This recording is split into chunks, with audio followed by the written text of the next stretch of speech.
Assalamualaikum warahmatullahi wabarakatuh. Perkenalkan, saya Amalia Solika, NIM 19020460008 dari kelas Ilmu Falak A5. Pada kesempatan kali ini, saya akan menjelaskan dan mempraktikkan dua instrumen falak dalam menghitung arah kiblat. Berikut adalah penjelasannya. Instrumen penentu arah kiblat pertama yang saya gunakan adalah mizwala. Mizwala merupakan sebuah alat praktis yang dibuat oleh Hendro Setianto MSI untuk menentukan arah kiblat secara praktis dengan menggunakan sinar matahari.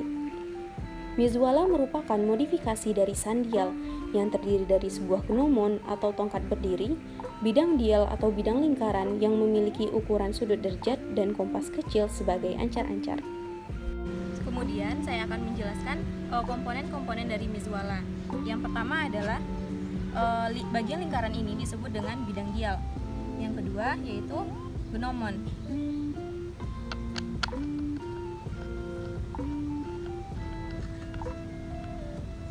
Bagian ketiga adalah benang. Tiga benda ini adalah tripod, kompas, kemudian waterpas. Langkah pertama yang kita lakukan adalah kalibrasi. Artinya, kita harus membuat mizwala seimbang dengan rata-rata air. Kita mencek dan menyesuaikan dibantu dengan waterpas.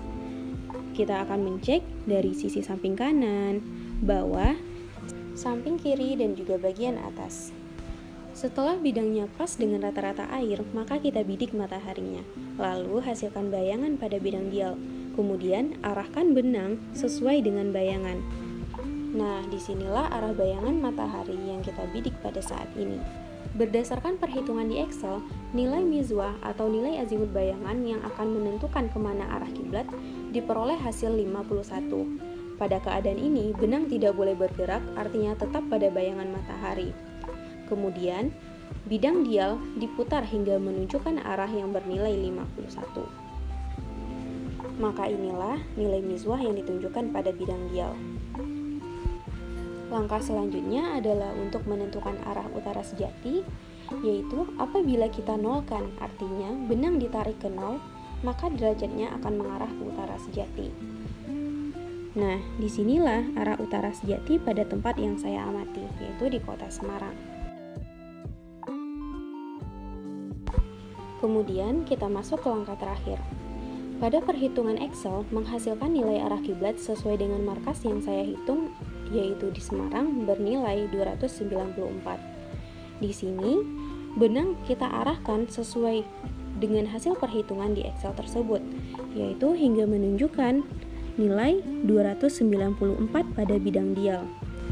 Nah, disinilah arah kiblat untuk kota Semarang.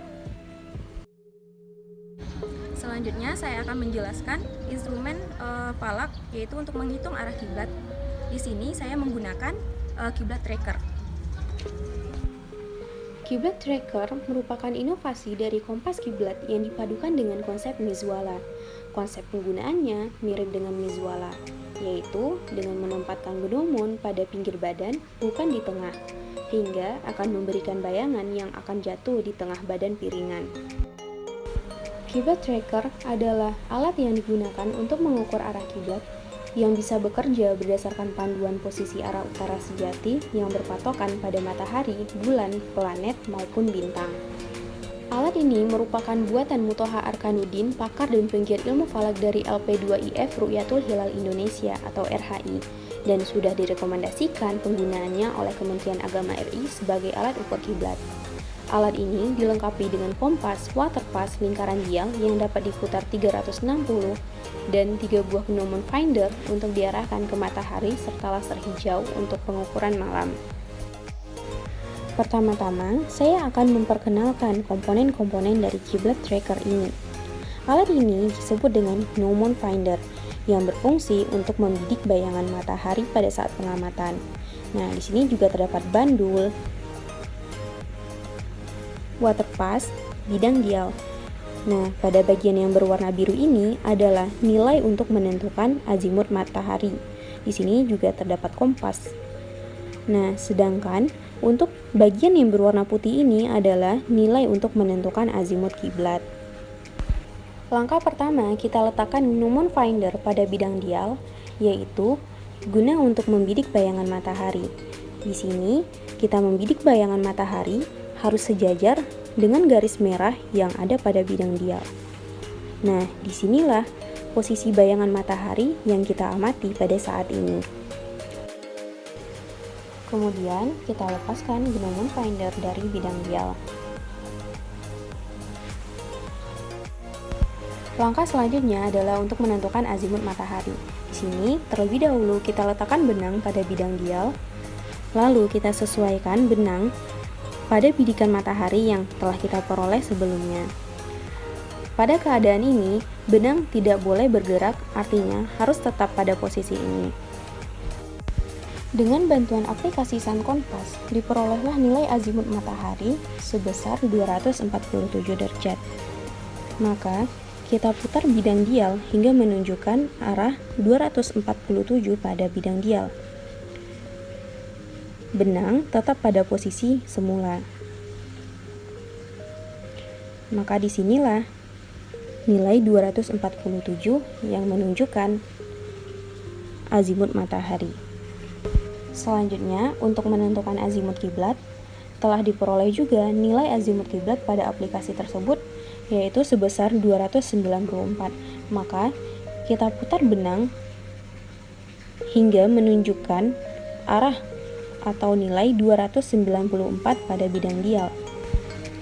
Maka inilah arah kiblat untuk wilayah Semarang yang saya amati saat ini.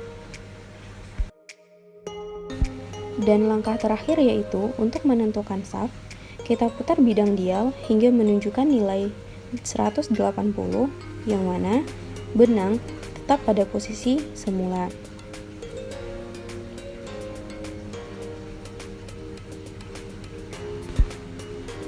Kemudian benang ditarik menuju arah 270. Maka disinilah saf untuk daerah yang saya amati saat ini. Terima kasih.